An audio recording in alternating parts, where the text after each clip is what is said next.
Œuvre choisie de Mao Tse-tung, tome 4. Période de la Troisième Guerre civile révolutionnaire. De la dictature démocratique populaire. En commémoration du 28e anniversaire du Parti communiste chinois. 30 juin 1949. Ce 1er juillet 1949. Le Parti communiste chinois compte déjà 28 ans d'existence. De même qu'un être humain, un parti politique a son enfance, sa jeunesse, sa maturité et sa vieillesse. Le Parti communiste chinois n'est plus un enfant ni un adolescent, mais un adulte. Lorsqu'un homme est arrivé à la vieillesse, il va vers sa fin. Il en est de même pour un parti politique. Quand les classes auront disparu, tous les instruments de la lutte de classe, partis politiques et machines d'État, n'ayant plus de rôle à jouer, n'étant plus nécessaires, dépériront graduellement, achèveront leur mission historique, et la société humaine accédera à un stade supérieur. Nous sommes l'opposé des partis politiques de la bourgeoisie. Ils craignent de parler de la disparition des classes, de celle du pouvoir d'État et de celle des partis politiques. Nous, au contraire, nous déclarons ouvertement que c'est justement pour créer les conditions qui amèneront la disparition de tout cela que nous luttons énergiquement. La direction exercée par le Parti communiste et le pouvoir d'État de dictature populaire constitue de telles conditions. Qui n'admet pas cette vérité n'est pas un communiste. Les jeunes camarades qui viennent d'adhérer au parti sans avoir étudié le marxisme-léninisme ne comprennent peut-être pas encore cette vérité. Pour avoir une juste conception du monde, il faut qu'ils la comprennent. Il faut qu'ils comprennent que la voie de la suppression des classes, de la suppression du pouvoir d'État et de la suppression des partis politiques est la voie que prendra toute l'humanité. Ce n'est qu'une question de temps et de conditions. Les communistes dans le monde entier sont supérieurs à la bourgeoisie. Ils connaissent les lois de l'existence et du développement des choses et des phénomènes. Ils connaissent la dialectique et ils voient plus loin. Si la bourgeoisie n'applaudit pas à cette vérité, c'est qu'elle ne veut pas être renversée. Être renversée, comme la clique réactionnaire du Kuomintang vient de l'être par nous, comme l'impérialisme japonais l'a été par nous et par les peuples d'autres pays, c'est quelque chose de douloureux, d'effroyable à envisager pour ceux qui doivent l'être. Pour la classe ouvrière, le peuple travailleur et le Parti communiste, la question n'est pas de se voir renversé, mais de travailler dur pour créer les conditions auxquelles les classes, le pouvoir d'État et les partis politiques disparaîtront tout naturellement, et l'humanité entrera dans le monde de la grande concorde. Ces perspectives lointaines du progrès humain ne seront évoquées ici que dans le but d'expliquer clairement les problèmes que nous allons aborder. Notre parti compte donc 28 années d'existence. Comme tout le monde le sait, le parti n'a pas traversé ces années dans la paix, mais au milieu des épreuves. Nous avons eu à combattre des ennemis de l'intérieur et de l'extérieur, et des ennemis au sein et en dehors du parti. Nous sommes reconnaissants à Marx, Engels, Lénine et Staline de nous avoir donné une arme. Cette arme, ce n'est pas la mitrailleuse, mais le marxisme-léninisme. Dans son ouvrage « La maladie infantile du communisme », le gauchisme, écrit en 1920, Lénine relate comment les Russes ont cherché une théorie révolutionnaire. Ce n'est qu'après plusieurs dizaines d'années d'épreuves et de souffrances que les Russes ont découvert le marxisme. Beaucoup de choses étaient identiques ou semblables en Chine et dans la Russie d'avant la révolution d'octobre. Même oppression féodale, semblable retard économique et culturel. Les deux pays étaient arriérés, la Chine encore plus. Autre trait commun. Animés du désir de faire renaître leur pays, les hommes de progrès n'ont pas reculé devant les luttes, même les plus âpres, dans la recherche de la vérité révolutionnaire. Depuis la défaite de la Chine dans la guerre de l'opium de 1840, les hommes de progrès chinois ont passé par d'innombrables épreuves alors qu'ils recherchaient la vérité auprès des pays occidentaux. Hong Xiuquan, Kang Youwei, Yan Fo et Sun Yat-sen représentaient ces hommes qui, avant la naissance du Parti communiste chinois, se tournaient vers l'Occident pour rechercher la vérité. À l'époque, les Chinois aspirant au progrès lisaient n'importe quel livre, pourvu qu'il contînt les idées nouvelles de l'Occident. Le nombre des étudiants envoyés au Japon, en Angleterre, aux États-Unis, en France et en Allemagne était impressionnant. Dans le pays même, le système des examens impériaux fut aboli et les écoles modernes surgirent comme pousses de bambou après la pluie printanière. On faisait beaucoup d'efforts pour s'instruire auprès de l'Occident. Dans ma jeunesse, j'ai entrepris moi aussi de telles études.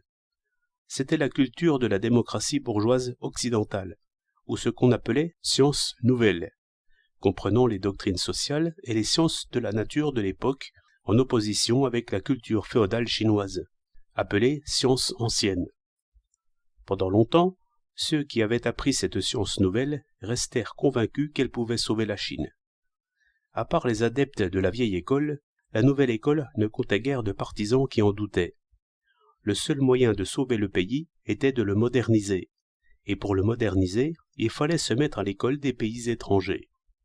Parmi les pays étrangers de l'époque, seuls les pays capitalistes occidentaux représentaient le progrès. Ils avaient réussi à édifier des États bourgeois modernes. Les Japonais avaient obtenu de bons résultats en se mettant à l'école de l'Occident, et les Chinois souhaitaient également apprendre auprès des Japonais. Aux yeux des Chinois de cette époque, la Russie était un pays arriéré, et rares étaient ceux qui voulaient s'instruire auprès d'elle. Voilà comment les Chinois cherchèrent à se mettre à l'école des pays étrangers depuis les années 40 du XIXe siècle jusqu'au début du XXe. L'agression impérialiste brisa les rêves des Chinois qui s'efforçaient de s'instruire auprès de l'Occident. Chose étonnante, pourquoi les maîtres commettaient-ils toujours des agressions contre leurs élèves? Les Chinois avaient appris beaucoup de choses de l'Occident, mais ils se heurtaient à la pratique. Leurs idéaux ne se réalisaient toujours pas. Leurs luttes répétées, y compris le mouvement à l'échelle nationale que fut la Révolution de 1911, aboutirent toutes à un échec. La situation du pays empira de jour en jour et la vie devint impossible. Des doutes naquirent, grandirent et se développèrent. La Première Guerre mondiale ébranla tout le globe. Les Russes firent la Révolution d'octobre et créèrent le premier État socialiste du monde. Sous la direction de Lénine et de Staline, l'énergie révolutionnaire du grand prolétariat et du grand peuple travailleur de Russie, énergie restée jusqu'alors latente et inaperçue des étrangers, fit soudain éruption comme un volcan, et les Chinois, comme l'humanité entière, virent les Russes avec d'autres yeux qu'auparavant. Alors, et alors seulement, une ère nouvelle apparut dans la pensée et la vie des Chinois. Ils découvrirent cette vérité universellement valable qu'est le marxisme-léninisme, et la physionomie de la Chine se mit à changer. C'est par l'intermédiaire des Russes que les Chinois découvrirent le marxisme. Avant la Révolution d'octobre, non seulement Lénine et Staline, mais Marx et Engels étaient inconnus des Chinois. Les salves de la Révolution d'octobre nous apportèrent le marxisme-léninisme. La Révolution d'octobre a aidé les hommes de progrès de la Chine, comme ceux du monde entier, à adopter, en tant qu'instrument pour l'examen des destinées d'un pays, la conception prolétarienne du monde pour reconsidérer leurs propres problèmes. S'engager dans la voie des Russes, telle a été leur conclusion. En 1919, la Chine vécut le mouvement du 4 mai. En 1921, le Parti communiste chinois fut fondé. Au plus profond de son désespoir, Sun Yat-sen rencontra la Révolution d'octobre et le Parti communiste chinois.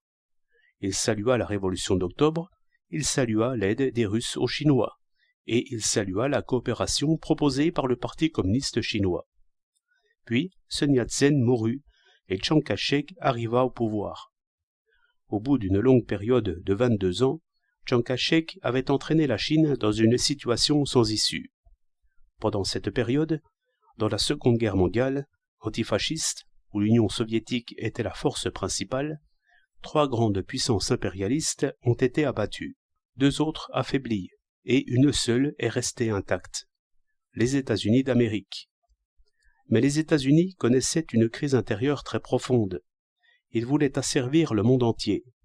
Ils aidaient Chiang Kai-shek à massacrer des millions de Chinois en lui fournissant des armes. Sous la direction du Parti communiste chinois, le peuple chinois, après avoir chassé l'impérialisme japonais, a mené 3 années durant une guerre de libération populaire et remporté fondamentalement la victoire.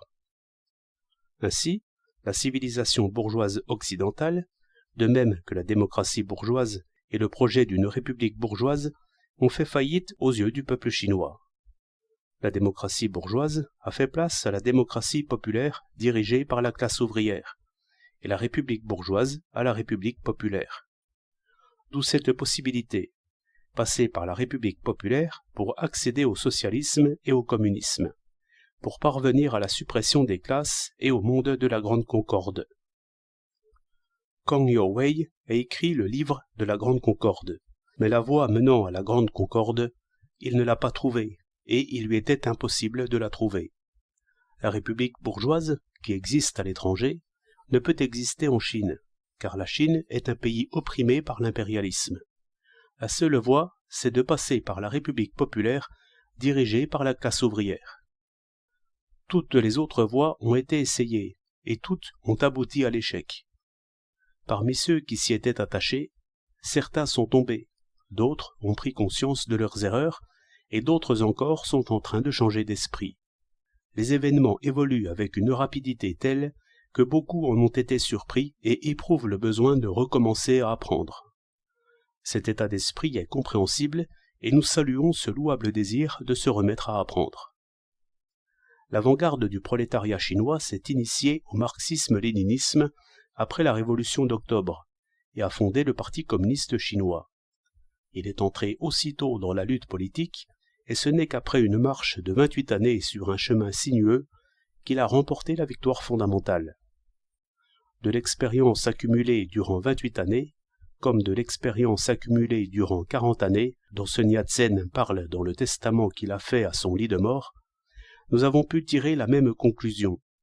Nous sommes profondément convaincus que pour remporter la victoire, nous devons éveiller les masses populaires et nous unir en une lutte commune avec les nations du monde qui nous traitent sur un pied d'égalité.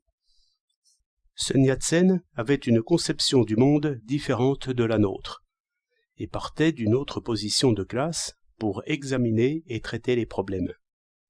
Cependant, dans les années 20 de ce siècle, il parvint, sur la question de savoir comment lutter contre l'impérialisme, à une conclusion qui est pour l'essentiel identique à la nôtre.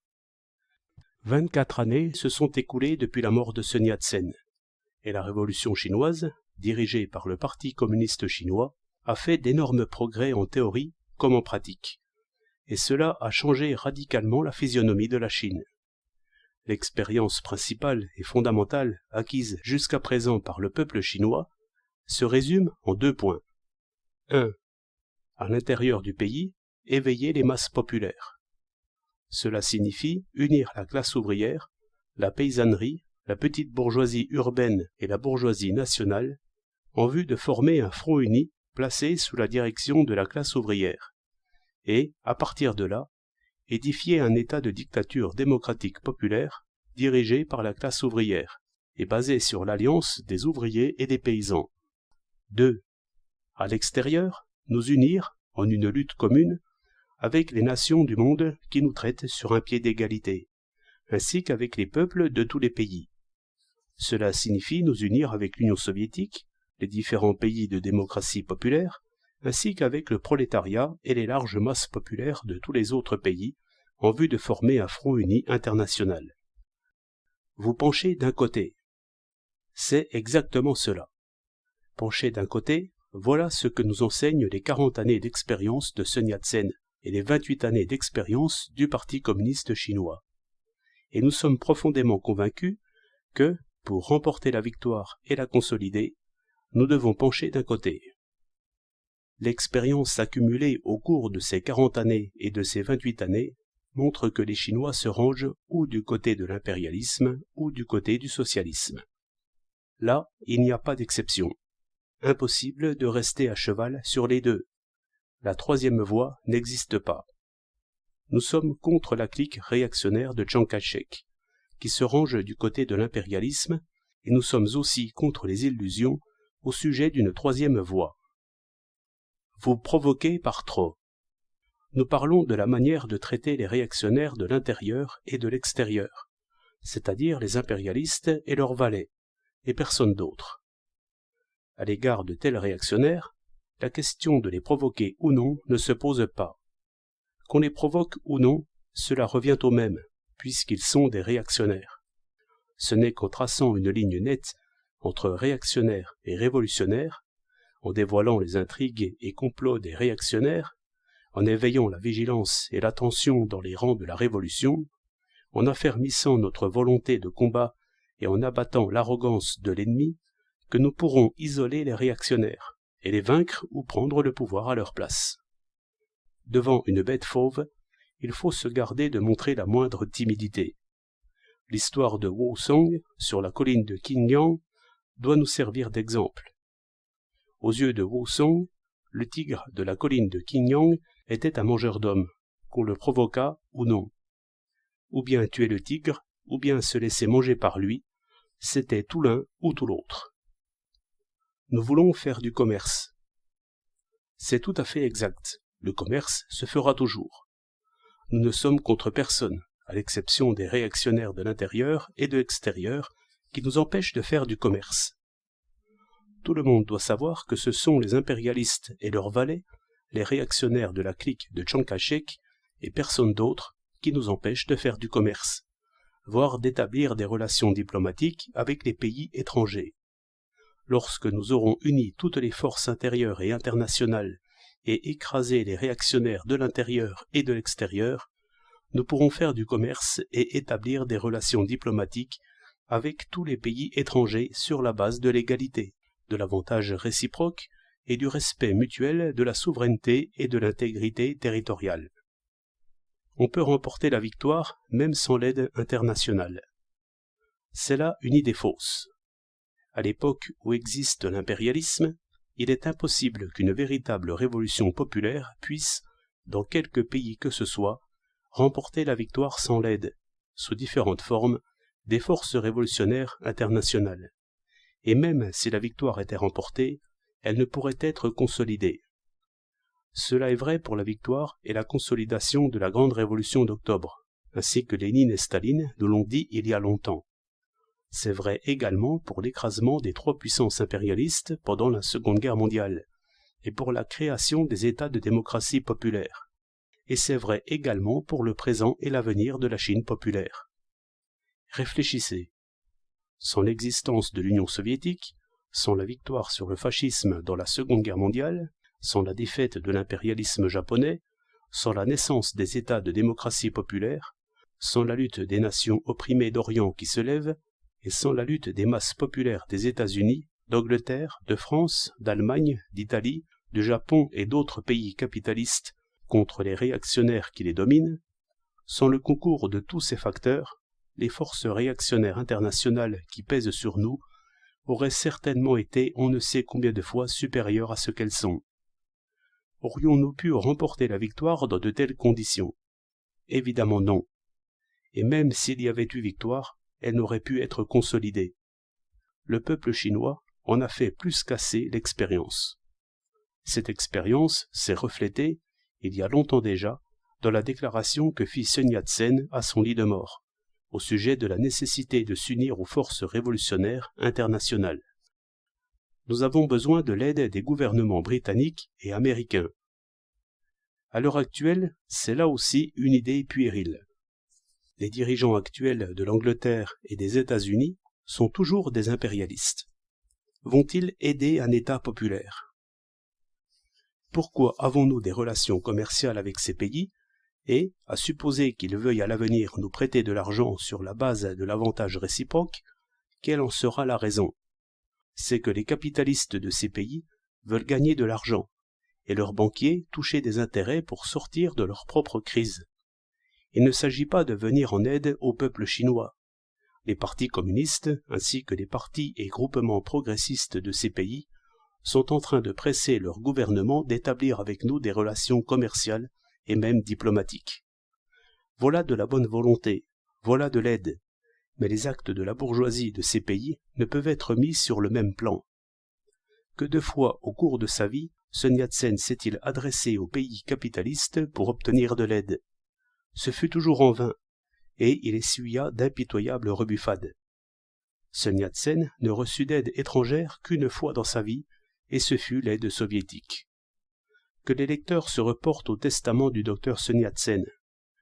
Ce qu'il y recommande instamment, ce n'est pas de tourner les regards vers l'aide des pays impérialistes, mais de nous unir avec les nations du monde qui nous traitent sur un pied d'égalité. Le docteur Sun avait de l'expérience, il avait eu des mécomptes, il avait été trompé. Retenons ces paroles et ne nous laissons pas tromper à notre tour. Sur le plan international, nous sommes du côté du front anti-impérialiste, ayant à sa tête l'Union soviétique, et pour obtenir une aide vraiment amicale, nous ne pouvons nous tourner que de ce côté et non du côté du front impérialiste. Vous exercez une dictature. Mais bon, messieurs, vous avez raison, c'est exactement ce que nous faisons. Toute l'expérience accumulée par le peuple chinois au cours de plusieurs dizaines d'années nous enseigne à appliquer la dictature démocratique populaire, c'est-à-dire à priver les réactionnaires du droit à la parole et à ne réserver ce droit qu'au peuple. Qu'entend-on par peuple? En Chine, dans la phase actuelle, le peuple, c'est la classe ouvrière, la paysannerie, la petite bourgeoisie urbaine et la bourgeoisie nationale. Sous la direction de la classe ouvrière et du Parti communiste, ces classes s'unissent, forment leur propre État, élisent leur propre gouvernement et exercent la dictature sur les valets de l'impérialisme, c'est-à-dire sur la classe des propriétaires fonciers et sur la bourgeoisie bureaucratique, ainsi que sur ceux qui représentent ces classes, les réactionnaires du Kuomintang et leurs complices. Elles exercent sur eux leur oppression, ne leur permettant que de marcher droit, sans tolérer de leur part aucun propos ou acte contre le pouvoir établi. Tout propos ou acte de ce genre sera aussitôt réprimé et puni. C'est au sein du peuple que la démocratie est pratiquée. Le peuple jouit de la liberté de parole, de réunion, d'association, etc. Le droit de vote n'appartient qu'au peuple. Il n'est point accordé aux réactionnaires. D'un côté, démocratie pour le peuple, de l'autre, dictature sur les réactionnaires. Ces deux aspects réunis, c'est la dictature démocratique populaire. Pourquoi faut-il agir de la sorte? Tout le monde en comprend bien la raison. Si l'on agissait autrement, la révolution échouerait, le peuple en souffrirait et l'État périrait. Ne voulez-vous donc pas supprimer le pouvoir d'État? Si, nous le voulons, mais pas pour le moment. Nous ne pouvons pas encore le faire. Pourquoi? Parce que l'impérialisme existe toujours, parce que la réaction intérieure existe toujours, parce que les classes existent toujours dans le pays. Notre tâche actuelle est de renforcer l'appareil d'État du peuple, principalement l'armée populaire, la police populaire et la justice populaire, afin de consolider la défense nationale et de protéger les intérêts du peuple. À cette condition, la Chine pourra, sous la direction de la classe ouvrière et du Parti communiste, passer, d'un pas assuré, de l'état de pays agricole à celui de pays industriel, de la société de démocratie nouvelle à la société socialiste et communiste, supprimer les classes et réaliser la grande concorde. L'appareil d'État, qui comprend armée, police et justice, est l'instrument avec lequel une classe en opprime une autre. À l'égard des classes ennemies, c'est un instrument d'oppression. C'est de la violence et non de la bienveillance. Vous n'êtes pas bienveillant. C'est parfaitement vrai. Jamais nous n'userons d'une politique de bienveillance envers les activités réactionnaires des éléments et des classes réactionnaires. Nous appliquons la politique de bienveillance uniquement au sein du peuple, et non aux activités réactionnaires des éléments et des classes réactionnaires, qui sont en dehors du peuple. L'État populaire protège le peuple. C'est seulement lorsque le peuple dispose d'un tel État qu'il peut, par des méthodes démocratiques, s'éduquer et se réformer à l'échelle nationale et avec la participation de tous, se débarrasser de l'influence des réactionnaires de l'intérieur et de l'étranger, influence très grande encore à l'heure actuelle, qui subsistera longtemps et ne pourra pas être détruite rapidement, rejeter les habitudes et les idées néfastes acquises dans l'ancienne société, éviter de se laisser entraîner dans une fausse direction par les réactionnaires et continuer à avancer vers la société socialiste et la société communiste. La méthode employée à cet effet est une méthode démocratique. C'est la persuasion et non la contrainte. Lorsque quelqu'un du peuple viole la loi, il doit lui aussi être puni, emprisonné ou même condamné à mort.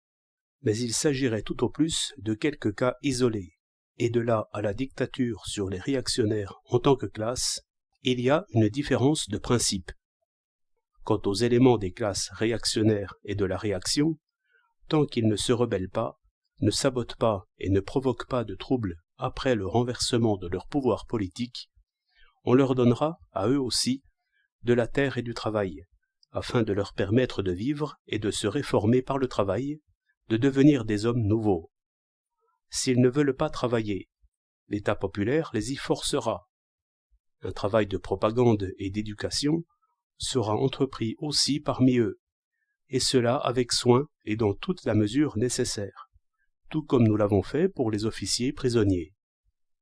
Ceci aussi peut être appelé une politique de bienveillance, si l'on veut, mais cette politique est imposée par nous à ceux qui appartenaient aux classes ennemies, et elle ne peut être mise sur le même plan que le travail d'auto-éducation mené au sein du peuple révolutionnaire. Un tel travail de rééducation des éléments des classes réactionnaires ne peut être effectué que par un État de dictature démocratique populaire placé sous la direction du Parti communiste. Si ce travail est mené à bien, les principales classes exploiteuses de Chine, la classe des propriétaires fonciers et la bourgeoisie bureaucratique, classe du capital monopoleur, seront définitivement éliminées. Reste la bourgeoisie nationale. Dans la phase actuelle, nous pouvons déjà entreprendre un important travail d'éducation approprié auprès de beaucoup de ses membres. Quand le moment sera venu de réaliser le socialisme, c'est-à-dire de nationaliser les entreprises privées, nous pousserons plus avant ce travail d'éducation et de rééducation. Le peuple a entre ses mains un puissant appareil d'État, et il ne craint pas de voir la bourgeoisie nationale se rebeller. Le grand problème, c'est l'éducation des paysans. L'économie paysanne est dispersée, et la socialisation de l'agriculture, à en juger par l'expérience de l'Union soviétique, exigera un temps très long et un travail minutieux. Sans socialisation de l'agriculture, il ne peut y avoir de socialisme intégral, solide. La socialisation de l'agriculture doit s'accorder dans son processus avec le développement d'une industrie puissante, dont le secteur principal est constitué par les entreprises d'État. L'État de dictature démocratique populaire doit résoudre méthodiquement les problèmes de l'industrialisation. Cet article ne proposant pas de traiter les questions économiques en détail, je ne m'étendrai pas sur ce sujet. En 1924, le premier congrès du Kuomintang, dirigé par Sun Yat-sen lui-même et auquel participaient des communistes, adopta un manifeste célèbre qui déclarait « Dans les États modernes, le système dit démocratique est le plus souvent monopolisé par la bourgeoisie et est devenu tout simplement un instrument pour l'oppression des gens du peuple. Par contre, le principe de la démocratie du Kuomintang représente le bien commun de tous les gens du peuple, et non quelque chose qu'une minorité peut s'arroger. En dehors de la question de savoir qui doit diriger, le principe de la démocratie dont il est question ici correspond, en tant que programme politique général, à ce que nous appelons démocratie populaire, ou démocratie nouvelle. Un système d'État qui soit le bien commun des gens du peuple, et non la propriété privée de la bourgeoisie, avec en plus la direction de la classe ouvrière, ce sera le système d'État de dictature démocratique populaire. Chiang Kai-shek trahit Sun Yat-sen et se servit de la dictature de la bourgeoisie bureaucratique et de la classe des propriétaires fonciers comme d'un instrument pour opprimer les gens du peuple en Chine.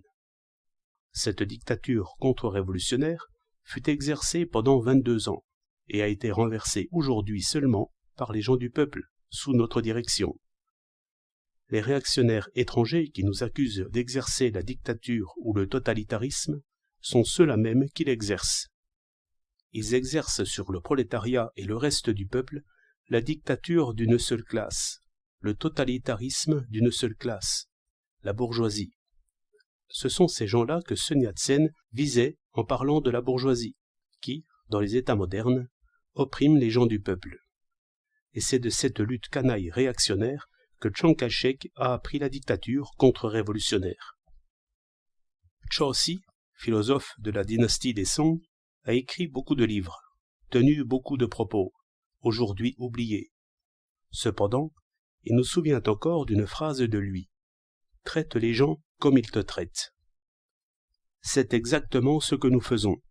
Nous traitons les impérialistes et leurs valets, les réactionnaires de la clique de Chiang Kai-shek, exactement comme ils nous ont traités. C'est tout, et que pourrait-il y avoir d'autre? La dictature populaire et la dictature contre-révolutionnaire sont de nature contraire, mais la première est sortie de l'école de la seconde. Cet enseignement est très important.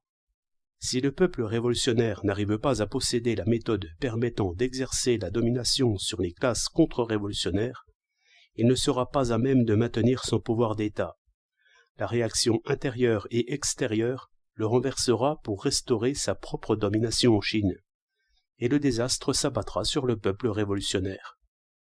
La dictature démocratique populaire est basée sur l'alliance de la classe ouvrière, de la paysannerie et de la petite bourgeoisie urbaine, et principalement sur l'alliance des ouvriers et des paysans, parce que ces deux classes représentent 80 à 90% de la population chinoise. Le renversement de l'impérialisme et de la clique réactionnaire du Kuomintang est dû principalement à la force de ces deux classes, et le passage de la démocratie nouvelle au socialisme dépend principalement de leur alliance. La dictature démocratique populaire a besoin de la direction de la classe ouvrière, parce que la classe ouvrière est la classe la plus clairvoyante, la plus désintéressée, celle dont l'esprit révolutionnaire est le plus conséquent.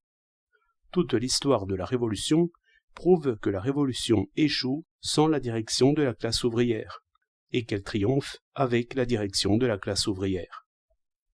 À l'époque de l'impérialisme, aucune autre classe, dans quelque pays que ce soit, ne peut mener une véritable révolution à la victoire.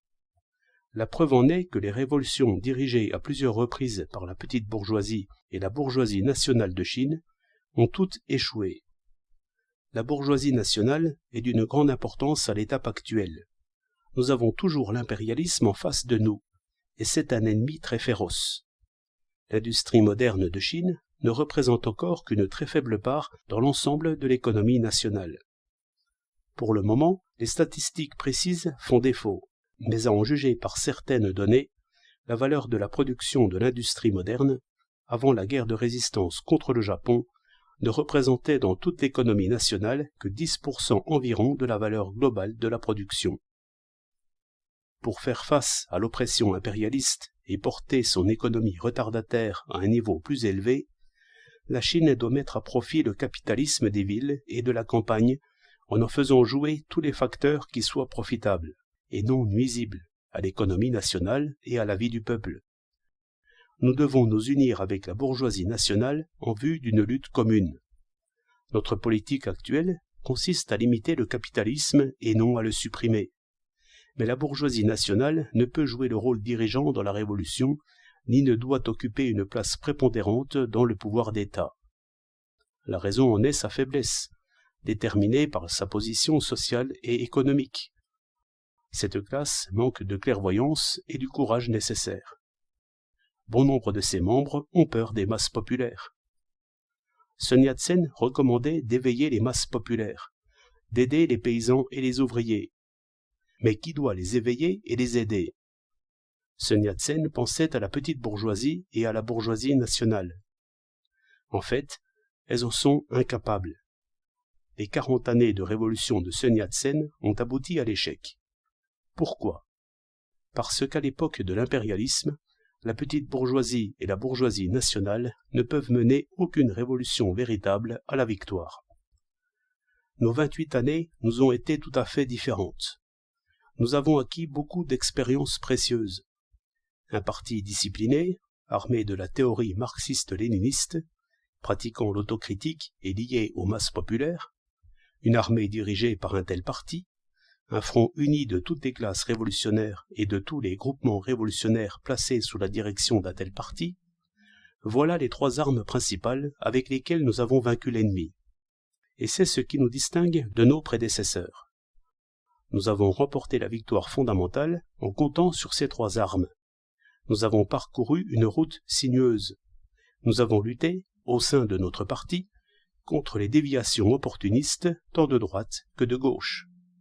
Chaque fois que nous avons commis de graves erreurs en ces 3 domaines, la Révolution a connu des revers.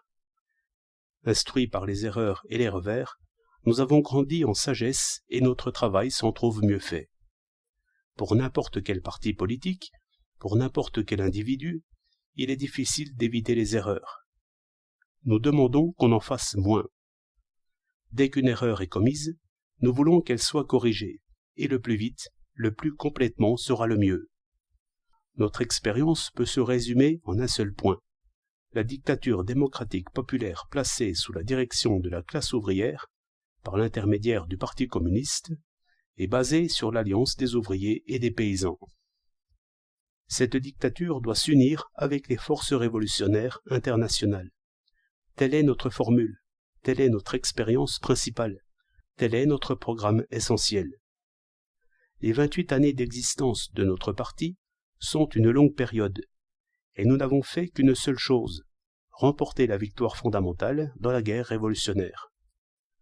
Elle mérite d'être célébrée, parce que c'est la victoire du peuple, parce que c'est une victoire remportée dans un grand pays tel que la Chine. Mais nous avons encore beaucoup à faire.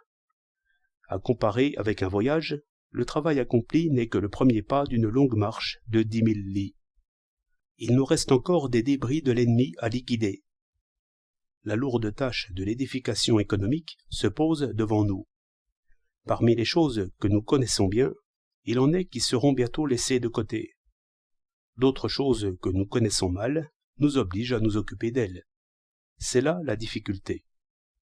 Les impérialistes comptent que nous serons absolument incapables de gérer notre économie. Ils sont là qui nous regardent, guettant notre échec. Nous devons surmonter les difficultés. Nous devons apprendre ce que nous ne connaissons pas.